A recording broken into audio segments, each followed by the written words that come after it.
आज की क्लास में हम मर्जर एंड अमलगमेशन, ठीक है, मर्जर अमलगमेशन एक्विजिशन।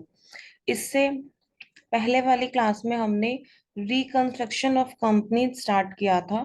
ठीक है, आपको याद होगा कंपनी का रिकंस्ट्रक्शन हमने कंप्लीट कर लिया था। ठीक है ना, internal reconstruction and external reconstruction. अब नेक्स्ट टॉपिक है हमारे लिए merger and amalgamation and then is acquisition. ठीक है, तो मर्जर और अमलगमेशन क्या होता है? सबसे पहले अमलगमेशन देख लेते हैं। ठीक है, यहाँ पे दोनों ही टर्म्स लगती एक जैसी हैं, लेकिन थोड़ा सा डिफरेंस है। ठीक है, हर जितने भी सारे मर्जर्स होते हैं जरूरी नहीं है कि वो अमलगमेशन हो। ठीक है, मर्जर के अंदर आपके पास सिंपल डेफिनेशंस हैं कि आपका दो या दो से ज्यादा जब एंटिटीज या फर्म्स हैं या आपके पास बिजनेस ऑर्गेनाइजेशन है, वो क्या करती हैं, कंसोलिडेट करती हैं। तो मर्जर रेफर्स टू क्या, यानी mergers refers to consolidation of two और मोर एंटिटीज, नंबर वन। ठीक है, यानी कि दो और दो से ज्यादा एंटिटीज होंगी, ये आपस में मिक्स होंगी, मतलब रिलेट करेंगी। अब किस टाइप का उनका मर्जर होगा, किस टाइप के बीच में उनमें रिलेशन होगा? Involve transfer of assets and liabilities from one or more transferor companies to a transferee company. यानी कि जो भी एसेट्स एंड लायबिलिटीज एक या एक से ज्यादा ट्रांसफरर कंपनीज की एसेट्स या लायबिलिटीज को ट्रांसफर करेंगे, ठीक है, दूसरी ट्रांसफरी कंपनी में। तो involve transfer of assets and liabilities from one or more transferor companies. ठीक है, जो एसेट्स और लायबिलिटीज है एक या एक से ज्यादा ट्रांसफरर कंपनी की। अब यहाँ पे ध्यान देना, ठीक है, दो कंपनी होंगी, ठीक है, मर्जर हो रहा है दो कंपनी के बीच में, यानी मर्जर में एक आपकी कौन सी कंपनी है, ट्रांसफरर कंपनी है, और एक आपकी कौन सी है, ट्रांसफरी। ठीक है, तो ऑब्वियसली अगर ट्रांसफरर कंपनी है, ठीक है, क्या होगा यहाँ पे? तो क्योंकि ट्रांसफर कंपनी का मतलब क्या है कि भाई मैं अपनी कंपनी या मेरे पास जितने भी मेरे शेयर होल्डर्स हैं या एसेट्स हैं, लाइबिलिटीज हैं, ठीक है, वो आगे बताओ, वो मैं आगे ट्रांसफरी कंपनी को क्या कर रही हूँ, मतलब ट्रांसफरी यानी जो मेरी कंपनी को क्या कर रहा है, ले रहा है। ठीक है, मैं ट्रांसफरर कंपनी हूँ, आप मान लीजिए उस कंपनी को ले रहे हैं। तो ठीक है, तो जितने भी मेरी एसेट्स लायबिलिटीज होंगी वो सब कुछ आप इंजॉय करेंगे। ठीक है, अब क्योंकि कहीं ना कहीं मर्जर में रीजंस अलग अलग होते हैं। ठीक है, हो सकता है मेरी कंपनी ट्रांसफरर कंपनी है, ठीक है, मेरी कंपनी अच्छे से ग्रो नहीं कर रही है, प्रोग्रेस नहीं कर रही है, इतनी जो लॉस में बियर कर रही है, तो ट्रांसफरी कंपनी इश्यूज शेयर्स। ठीक है, तो एज अ रिजल्ट आप बेनिफिट के लिए क्या सोचते हैं? मान लीजिए कि इसमें, देखिए, इसमें आपका जो बिजनेस है, ठीक है, मर्जर में तो 90%, 80%, ठीक है, वहां तक आपने मेरा पूरा का पूरा एंटायर जो बिजनेस था वो कंप्लीट ले लिया। Take over is a different thing, ठीक है, we will also discuss about take over, but यहाँ पे से सबसे पहले हमें अंडरस्टैंड करना है only the concept of merger. So typically transferring company issues, यानी as a responsible company, your responsibility is to issue the shares to my shareholders। क्योंकि मेरा यानी ट्रांसफरी कंपनी की इतनी अभी लायबिलिटी, इतना जो वर्दीनेस इतनी उस लेवल की नहीं है, तो इसलिए ट्रांसफरी कंपनी शेयर्स इशू करती है, किसे, ट्रांसफरर कंपनी के शेयर होल्डर्स को। तो consideration could be in any form, consideration जो होता है वो किसी भी फॉर्म में हो जाएगा। ठीक है, तो जो कंसिडरेशन होता है वो आपका कोई भी फॉर्म में, किसी भी फॉर्म में होगा। however considering tax neutrality conditions the same is discharged by the way of issue of shares, ठीक है। मतलब कंसिडरेशन में ऑब्वियसली अगर आपने मेरी कंपनी को लिया है, ठीक है, यहाँ पे मैं कंप्लीट टेक ओवर की बात नहीं करती हूँ। ऐसा नहीं है कि, क्योंकि देखो टेक ओवर में क्या होता है, टेक ओवर में मेरी कंपनी की जो आइडेंटिटी है वो कंप्लीटली मतलब जीरो हो जाएंगी, ठीक है। लेकिन मर्जर में मेरी कंपनी की आइडेंटिटी कंप्लीटली जीरो नहीं हुई है। ध्यान दीजिएगा, मर्जर हुआ है, आपने अगर लिया है तो इसके चांसेस है, ठीक है, कि बहुत सारे अलग अलग, या तो आपने थोड़ा सा इसमें शेयर्स में परचेज कर लिया, या मेरा जो कुछ बिजनेस है उसमें कुछ अपॉर्चुनिटी आपने परचेज कर लिया, तो इसीलिए मैंने आपको वो राइट्स दिए, वो सब कुछ दिया। तो ऑब्वियसली आपने वो जो राइट्स लिया बिना किसी कंसिडरेशंस के तो लिया नहीं होगा। तो consideration could be in any form, ठीक है। तो कंसिडरेशन किसी भी फॉर्म में होगी, यानी दो या दो से ज्यादा एंटरप्राइजेस का कॉम्बिनेशन, जहां पर दोनों की एसेट्स, यानी एक की जो एसेट्स और लायबिलिटीज है वो दूसरे में मतलब इंक्लूड हो जाती है, और वो मिलके दोनों की एसेट्स एंड लायबिलिटीज बन जाती है, with the effect that former enterprises loses its identity। कहने का मतलब क्या है यहाँ पे, सी, आपकी जो कंपनी थी उसने आइडेंटिटी खो दी, मेरी कंपनी थी उसने आइडेंटिटी खो दी, और एक न्यू आइडेंटिटी बनी दोनों के मर्जर से, ठीक है, दोनों के नाम से, मान लीजिए नेम से।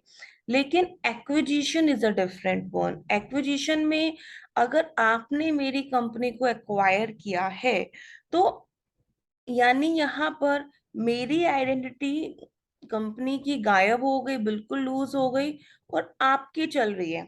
यानी एक्विजिशन के केस में, टेक ओवर के केस में आपकी आइडेंटिटी चल रही है। लेकिन मर्जर में अगर आइडेंटिटी लूज हुई तो दोनों फॉर्मर एंटरप्राइजेस की लूज हुई, ठीक है। यानी कहने का मतलब है हमारे जितने भी प्रीवियस एंटरप्राइजेस थे, ठीक है, यानी जो भी हमारे एंटरप्राइजेस अभी चल रहे थे दोनों, आपके और मेरे दोनों की लूज हुई। यानी ऐसा नहीं है, कोई पार्शियलिटी नहीं है, एंड देन दोनों की आइडेंटिटी से, ठीक है, फिर एक न्यू कंपनी जो बनती है, वहां न्यू कंपनी नहीं बनती, एक्विजिशन में आपकी न्यू कंपनी नहीं बनती, ठीक है। ठीक है, अमलगमेशन भी ऐसे ही होता है, बट यहाँ पे देखेंगे, यहाँ पे क्या है कि आपके पास दो यानी कॉर्पोरेट एंटिटीज का कॉम्बिनेशन, जहाँ पे एसेट्स एंड लायबिलिटीज दोनों की, ठीक है। अमलगमेशन इज लाइक कि ये ए कंपनी है, ठीक है, ये बी कंपनी है, ठीक है, ए और बी दोनों जो एसेट्स और लायबिलिटीज है वो अब सी कंपनी में चली गई, ठीक है। दोनों के एसेट्स और लायबिलिटीज सी कंपनी में चली गई, और दोनों ने ही अपनी आइडेंटिटी को लूज कर दिया, वही सेम चीज होती है, ठीक है, जो आपके पास मर्जर में है। But in the case of merger आप ये कह सकते हैं कि यहाँ पे जो आपकी ट्रांसफरी कंपनी है, ठीक है, वो उसके पास ऑप्शंस भी हैं कि वो अपनी आइडेंटिटी को लूज करे या नहीं करे। यहाँ क्या है, यहाँ पे जो दोनों ही फॉर्मर एंटिटीज है, ठीक है, यहाँ पे दोनों ही फॉर्मर एंटिटीज अपनी आइडेंटिटी लूज करती है। लेकिन यहाँ पर ट्रांसफरी, यानी आपको अपनी पूरी एंटायर आइडेंटिटी को लूज करने की जरूरत नहीं है। ये दोनों सेम ही लगते हैं, लेकिन थोड़ा बहुत सा डिफरेंस है। यानी देखो, हर जो मर्जर होता है, हर मर्जर आपका अमलगमेशन नहीं होगा, पहली बात तो ये ध्यान दीजिएगा। हर अमलगमेशन, ठीक है, आपका मर्जर होता है, ठीक है। तो ऑल अमलगमेशंस आर मर्जर, लेकिन ऑल मर्जर्स, ठीक है, may not necessarily be amalgamation, नहीं होते, ठीक है, वो फिर आपके अमलगमेशन नहीं होते। देन सबसे पहले ये टाइप्स ऑफ मर्जर आते हैं, ठीक है। एक बार थोड़ा सा और, मर्जर, अमलगमेशन, एक्विजिशन, ठीक है, ये देख लेते हैं इनके कौन कौन से डिफरेंट मोड्स हैं, ठीक है। तो सबसे पहले आपके पास देखा जाए, हमने अभी क्या स्टडी किया, ठीक है, कि हर जो मर्जर है, तो मर्जर आपके बहुत यानी मर्जर एक ब्रॉड टर्म है, ठीक है। तो यानी हर मर्जर अमलगमेशन नहीं होगा, बस इतना ध्यान रखना, हर मर्जर अमलगमेशन नहीं होगा। यहाँ पर आपके पास मर्जर एंड एक्विजिशन के हैं, तो एक्विजिशंस के लिए आप बात करते हैं एक्वायर कर देना। एक्वायर का मतलब क्या है भाई, आपने मेरे बिजनेस को परचेज कर लिया, एंटायर आपने मेरे बिजनेस को परचेज कर लिया, ठीक है। और मेरी आइडेंटिटी बिल्कुल ही खत्म हो गई, और जब मेरी आइडेंटिटी और सिर्फ आप ही की आइडेंटिटी चल रही है, और इसमें जो सब कुछ है, बिजनेस ऑर्गेनाइजेशन मैनेजमेंट सब कुछ आपके अकॉर्डिंगली है, ठीक है, आपने परचेज कर लिया। आप चाहे तो मेरे स्टाफ को हटा सकते हैं, निकाल सकते हैं, जो मर्जी है, ठीक है। तो focus on core business sell off, ठीक है। तो यानी फोकस क्या करते हैं, जो भी मेन बिजनेस है उसे बेचने में, तभी वो एक्विजिशन होगा, या शेयर परचेज के केस में वो एक्विजिशन होगा, ठीक है। और यहाँ पे आपका ग्रोथ के ऊपर ज्यादा फोकस की जाती है। फिर इंटरनल रिकंस्ट्रक्शन जो हमने स्टडी किया था, उसमें देखा था वही है, दो चीजों से होगा, ठीक है। दो क्या, ये इसमें मेन तो कैपिटल रिडक्शन होती है, ठीक है। कैपिटल रिडक्शन यानी कि कैपिटल का कम हो जाना, ठीक है। जो आपके पास फाइनेंशियल रिकंस्ट्रक्शन, हमने different types of reconstruction study किया था। देन आपके पास है बायबैक, ठीक है। यानी कि मैं वापस से उसे परचेज करना चाहती हूँ, क्योंकि दोनों में ही मेरे पास आर्टिकल ऑफ एसोसिएशन में चेंजेस आ सकते हैं, ठीक है। दोनों इसीलिए, यानी कि शेयर्स की मैं ज्यादा इशू करना, अलग अलग वैरायटी के शेयर्स इशू करना, तो इंटरनल रिकंस्ट्रक्शन में बायबैक एंड कैपिटल रिडक्शन दोनों का ही कंसेप्ट केस आएगा। मर्जर और डी मर्जर की अगर मैं बात करती हूँ, तो ठीक है, इसमें मर्जर, ठीक है, एक ब्रॉड टर्म है, तो बस ध्यान रखिएगा। एक क्वेश्चन था, क्या सारे के सारे मर्जर अमलगमेशन होते हैं? नहीं।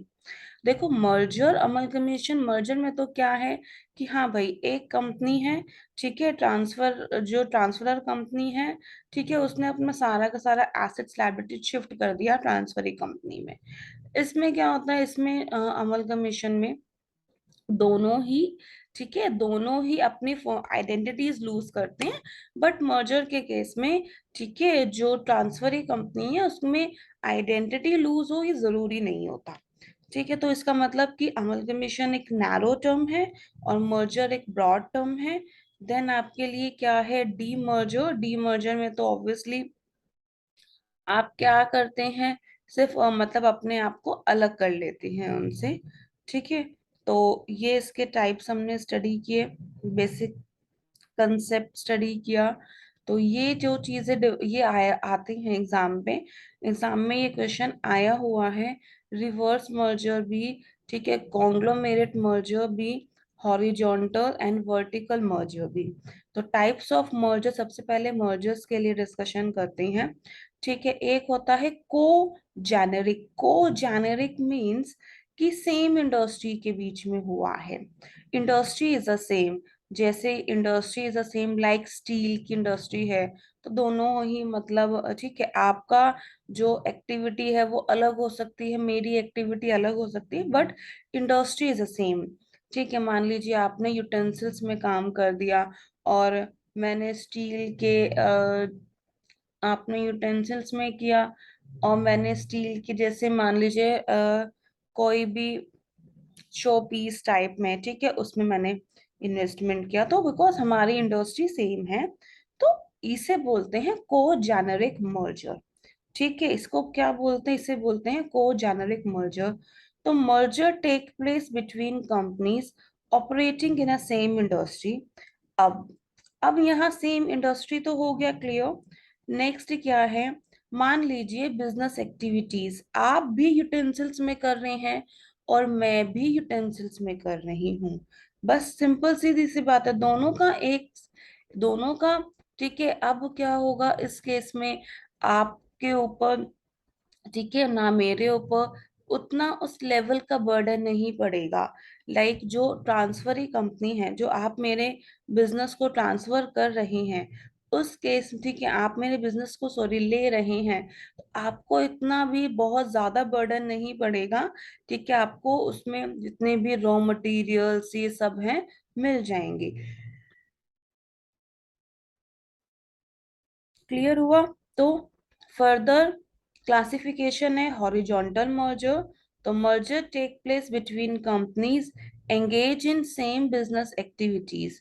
तो मर्जर होता है उन कंपनीज के बीच में जिनकी सेम बिजनेस एक्टिविटीज में जो एंगेज होती हैं। देन है वर्टिकल मर्जर। वर्टिकल मर्जर होता है अलग अलग डिफरेंट फंक्शंस में। ठीक है, अलग अलग डिफरेंट फंक्शंस में, यानी कि जैसे मान लीजिए कि आपका जो डिपार्टमेंट है, मान, ठीक है, एक्टिविटीज सेम है, यानी सेम एक्टिविटीज हैं, स्टील का ही काम आप कर रहे हैं, लेकिन आपने स्टील में सेलिंग का भी किया है, किया है मर्जर। ठीक है, आपको आपका जो सेल्स एक्टिविटी है बहुत अच्छी है। ठीक है, तो और हमेरी क्या है, सिर्फ मैन्युफैक्चरिंग एक्टिविटी बहुत अच्छी है।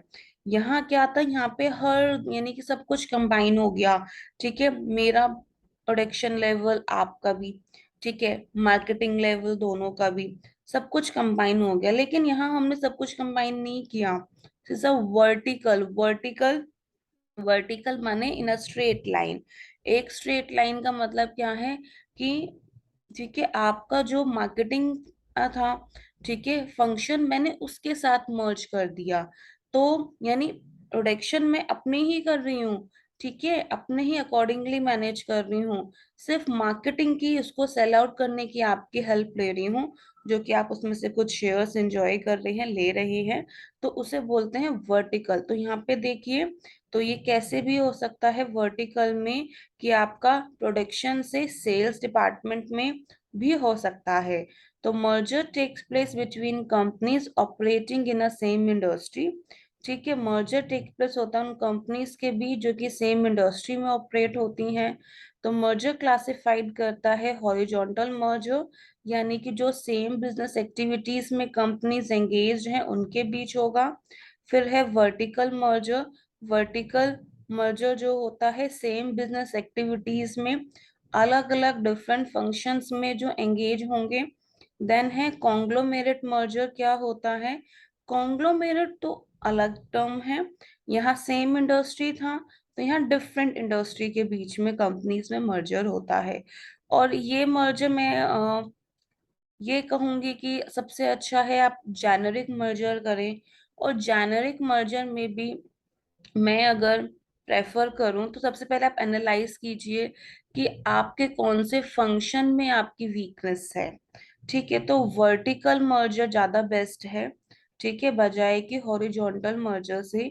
ऐसा नहीं है कि हॉरिजॉन्टल अच्छा नहीं है, लेकिन वर्टिकल मर्जर ज्यादा बेस्ट है। देन है कॉन्ग्लोमेरेट मर्जर। ठीक है, ये अलग अलग डिफरेंट इंडस्ट्री में जो कंपनीज ऑपरेट होती हैं उनके बीच होगा। ठीक है, अलग टाइप है अपस्ट्रीम मर्जर।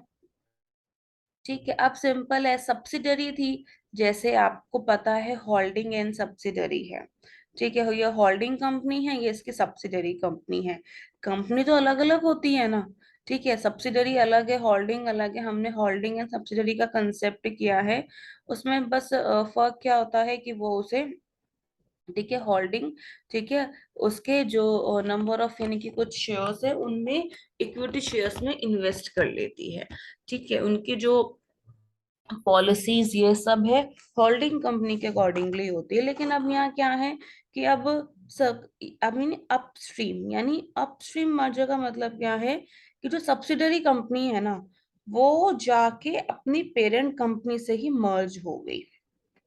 और ये केस बहुत होते हैं।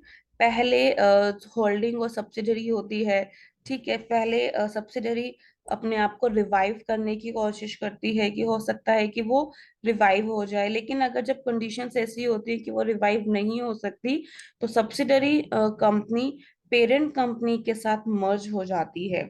ठीक है, क्योंकि यहाँ पे देखा जाए तो सब्सिडरी है छोटी कंपनी है, पेरेंट कंपनी जो उसकी है बड़ी कंपनी है, ठीक है, उसके साथ वो मर्ज हो गई। ठीक है। देन यहाँ पे डाउनस्ट्रीम मर्जर में अब है कि अचानक ही क्या था कि पेरेंट कंपनी मर्ज हो गई है, क्योंकि अब आप सोचिए पेरेंट कंपनी का जो नेम है वो नहीं होगा ना, जो कंपनी मर्ज हुई है इसने तो अपनी आइडेंटिटी खो दी सब्सिडरी कंपनी ने। अब यहाँ पेरेंट कंपनी ने अपनी आइडेंटिटी क्या थी, खो दी। अगर पेरेंट कंपनी ने अपनी आइडेंटिटी लूज कर दी तो इसका मतलब कि वो एक छोटी कंपनी में जाके रह गई, तो उसे क्या बोलते हैं, डाउनस्ट्रीम मर्जर। ठीक है। तो आपके पास अलग अलग मर्जर हैं, जैसे अपस्ट्रीम मर्जर है। ठीक है, अपस्ट्रीम मर्जर। एंड देन आपके पास कौन से हैं, upstream merger, downstream merger. Then है reverse merger. Sound financial company is merge with loss making company, ध्यान दीजिएगा। ठीक है ना। यहाँ पे सिंपल है कि रिवर्स मर्जर में एक अच्छी साउंड फाइनेंशियल कंपनी है, वो लॉस मेकिंग कंपनी, या मतलब होता क्या है एक्चुअल में, ये जो अनलिस्टेड कंपनीज होती हैं, ये अनलिस्टेड कंपनी, ठीक है, ये अनलिस्टेड कंपनी जो है, ये क्या होती, क्योंकि इनको पता है कि हमारे पास जब तक हम लिस्टेड नहीं होंगे, ठीक है, तो जब तक हमारे पास जो बिजनेस होगा वो उस लेवल पे अर्न नहीं हो पाएगा, उस लेवल पे उसकी ग्रोथ नहीं हो पाएगी। तो जो आपकी लॉस मेकिंग कंपनी या अनलिस्टेड कंपनी है, ठीक है, वो ये प्लान करती है कि मैं अगर अपने आप को लिस्ट करती हूँ तो मुझे इतना इन्वेस्टमेंट की रिक्वायरमेंट है, मुझे बहुत सारी गाइडलाइंस को फॉलो करने की रिक्वायरमेंट है, और अभी शायद मैं उस कंडीशन में नहीं हूं कि मैं उन सबको फॉलो कर सकूं। तो साउंड जो एक अनलिस्टेड कंपनी फिर सोचती है कि क्यों ना मैं या फिर एक अच्छी कंपनी के साथ ठीक है मर्ज हो जाती हूँ, फिर तो जो वो कंपनी होगी अपने आप ही ऑटोमेटिक लिस्टिंग मेरा नाम आ जाएगा, वो अपने आप ही लिस्टेड करवा लेंगे। तो this is called a reverse merger. ठीक है, रिवर्स मर्जर। ठीक है, तो ये साउंड फाइनेंशियल कंपनी अगर मर्ज हो रही है लॉस मेकिंग कंपनी या अनलिस्टेड कंपनी के साथ, ठीक है, तो and is merge with the listed company, ठीक है, या फिर लिस्टेड कंपनी के साथ, ताकि ऑटोमेटिकली वो क्या हो जाए, लिस्टिंग में आ जाए। ठीक है। तो सबसे पहले है यहाँ पर अगर हम एक्विजिशंस की बात करते हैं, तो सबसे पहले यहाँ पे है कि यहाँ पे आपके पास जितने भी सारे ब्रांड्स होते हैं, इमेज है, स्ट्रॉन्गर मार्केट स्टैंडिंग, एक के ही नाम से चलेगी। ठीक है, यहाँ क्या होता है एक्विजिशन में, मेनली एक्वायर किया जाता है क्या, सिक कंपनी जो मतलब बहुत इतनी ज्यादा लॉस मेकिंग कंपनी होती है, उन्हें एक्वायर किया जाता है, अगर हम एक्विजिशंस की बात करते हैं। ठीक है, यहाँ पे ऑपरेशंस आपस में कंसोलिडेट होते हैं, लेकिन it is a case of take over. ठीक है, एंड यहाँ लॉस मेकिंग कंपनीज अभी बिल्कुल भी मेरी लॉस मेकिंग है। ठीक है, मर्जर में तो क्या होता है कि मेरा भी जो मैनेजमेंट है वो रन करेगा, लेकिन टेक ओवर में मेरा मैनेजमेंट रन करेगा नहीं करेगा जब तक कि जो दूसरी कंपनी अलाउ नहीं करेगी। ठीक है, इसके लिए कोई भी ऐसा रीजंस नहीं होता है। तो देखा जाए तो अ, अगर बिजनेस कंसोलिडेट होते हैं तो उसके बहुत सारे बेनिफिट्स है। अगर मैं मर्जर, अमलगमेशन, एक्विजिशन इन सब के लिए देखती हूँ, टैक्स में सेविंग्स होगी, फंड जो होता है हमारा कंस्ट्रेंट रहता है। ठीक है, फंड हमारा कांस्टेंट होता है, हमें पता है कि जो फंड है वो एक लिमिटेड है। ठीक है, तो उसको एक्सटेंड हो जाएगा, हम बहुत सारी होल्डिंग्स, मल्टीपल लेयर को एलिमिनेट कर सकते हैं। लाइक की बहुत सारी जो हमारे पास की होते हैं कि ठीक है, रोमर्स फैलते हैं कि उन्होंने इसको एक्वायर किया, ये किया। ठीक है, इन मल्टीपल लेयर्स को हम हटा सकते हैं, eliminate the number of companies, balance sheets की होती है, ठीक है, उसमें भी काफी बेनिफिट है, ऑटोमेटिक लिस्टिंग हो जाती है कंपनी की। और कभी कभी जो आपकी सैबी की जो टर्म्स एंड कंडीशंस हैं, ठीक है, उनमें भी दिक्कत हो जाती है कंप्लायंस में। ठीक है, इतना ये आपको नहीं करना है, डोमेस्टिक मर्जर ये सिचुएशंस नहीं करनी है, इसकी कोई भी सिचुएशंस नहीं आई हैं। ठीक है, तो एक बार अगर अंडरस्टैंड करना चाहते हैं तो बहुत ही सिंपल है। जैसे क्या है, ये कंपनी ए है, जाके मर्ज हो गई है कंपनी बी में। ठीक है, तो अब सिंपल सीधी सी बात है, कंसिडरेशन, अब जब कंपनी बी, ऑब्वियसली कंपनी ए जाके मर्ज हुई है, तो किसी लालच में ही हुई होगी, पैसे में हुई होगी।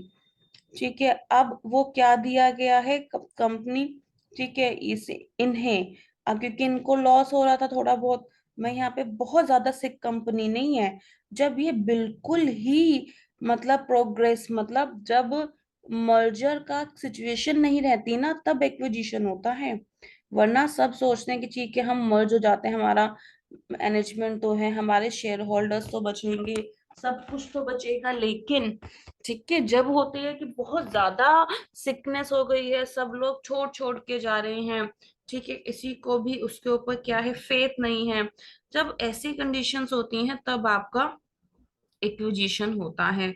बस तब याद रखना, तब आपका क्या होगा, एक्विजिशन होगा। एंड देन इस केस में याद है कि कंसिडरेशन हो रहा है in the form of shares of company B. ठीक है, कंपनी बी में के शेयर्स में उनको, यहाँ पे शेयर होल्डर्स को शेयर्स मिल रहे हैं, या शेयर होल्डर्स को डिविडेंड मिल रहा है, जो भी कुछ मिल रहा है, तो यहाँ उनके शेयर्स में ज्यादा, ठीक है, होता है कि क्योंकि जब 10 मान लीजिए 2 साल हो गए हैं, शेयर्स होल्डर्स हैं, ठीक है, वो बहुत ज्यादा शाउटिंग कर रहे हैं, वो बहुत ज्यादा कंपनी की इमेज को डाउन करने की कोशिश कर रहे हैं, तो अभी कंपनी से कंपनी नहीं हुई है, लेकिन उससे पहले कंपनी उस चीज को फेवर करने के लिए, उनको लगता है कंपनी को कि अगर ये सारे शेयर्स होल्डर्स ने ही सब कुछ सेल आउट करने के लिए सोच लिया, अपने अपने शेयर्स हैं, ठीक है, तो फिर कंपनी कुछ भी नहीं कर पाएगी, रोमर्स फैल जाएगा, कंपनी न्यू शेयर्स इशू नहीं कर पाएगी। तो इस कंडीशन से सेफ आउट होने के लिए मर्जर बहुत ही अच्छा एक ऑप्शन होता है। देन है, सिर्फ मैं ये दो ही ऑप्शन समझाऊंगी, इन दोनों का करना इजी है। ठीक है, ऐसा नहीं कि इन दोनों का करना इजी नहीं है, पर ये आपके लिए सिलेबस में नहीं है। तो merger of companies A and B with the company C, ठीक है, ऐसे भी मर्जर हो सकता है। कंपनी ए है, कंपनी ए के शेयर होल्डर्स कंपनी बी के शेयर होल्डर्स दोनों मर्ज करके न्यू कंपनी में बन गए, दैट्स इट। ठीक है, तो मिले क्या कि इनके ही यानी कि जो दूसरी कंपनी के शेयर होल्डर्स इन्हें कंपनी ए में मिल गए। हम्म, तो ये अलग अलग क्रॉस बॉर्डर सिचुएशंस हैं। देन हमारे पास अगर हम की रेगुलेशंस देखते हैं, ठीक है, तो मर्जर्स की रेगुलेशंस सभी जगह है, ये प्लीज लर्न कीजिएगा, सभी जगह है। जैसे कि अकाउंटिंग के पर्सपेक्टिव से मर्जर, हमें अकाउंटिंग के पर्सपेक्टिव से समझना है। ठीक है, अगर आपको, ठीक है, मर्जर इनकम टैक्स के अकॉर्डिंगली अलग से अंडरस्टैंड करना है, क्योंकि नेक्स्ट क्लास जो होगी उसमें हम अकाउंटिंग के पर्सपेक्टिव से मर्जर स्टडी करेंगे। जैसे आपके पास है मेथड्स ऑफ अकाउंटिंग, ठीक है, अकाउंटिंग में मर्जर के मेथड्स कैसे होते हैं, दो मेथड्स हमने स्टडी किए होंगे, और आप में दो ही मेथड्स करके आए हैं, that is purchase method and pooling of interest.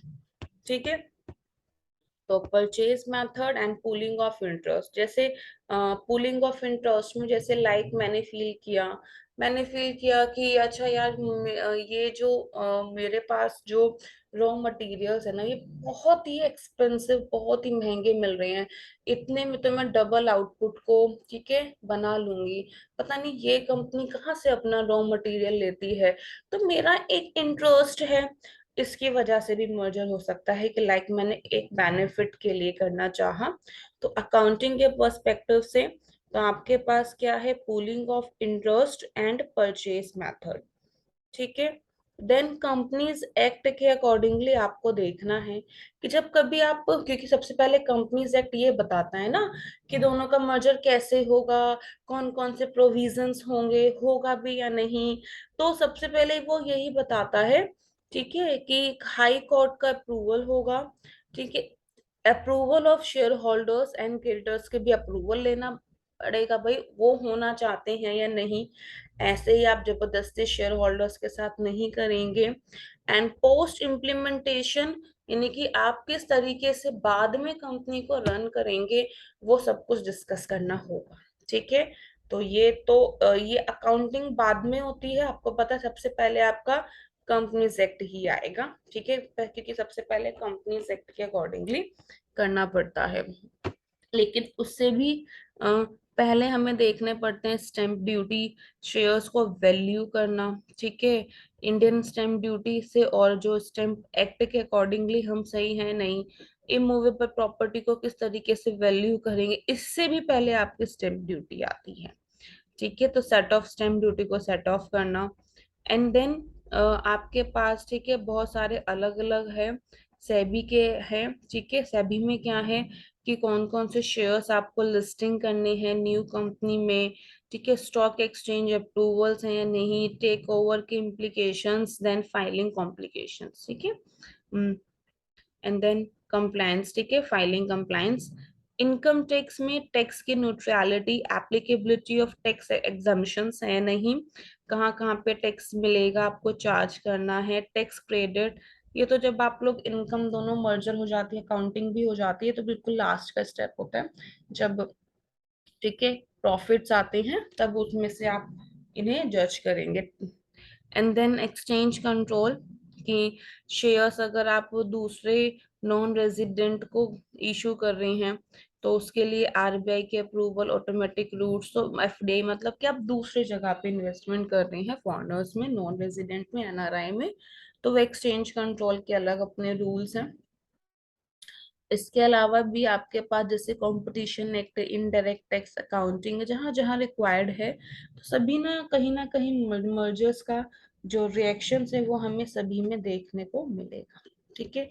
ये तो बिल्कुल बेसिक यूनिट सी, तो ये वाला बेसिक पार्ट हमने कवर कर दिया, ठीक है। तो बाकी हम इसका थोड़ा सा और अगला पार्ट है वो हम कवर करेंगे, ठीक है, नेक्स्ट क्लास में। तो आज की क्लास के लिए इतना ही, ठीक है। आप अभी अनिश इसके बाद नेक्स्ट क्लास लेंगे? हेलो?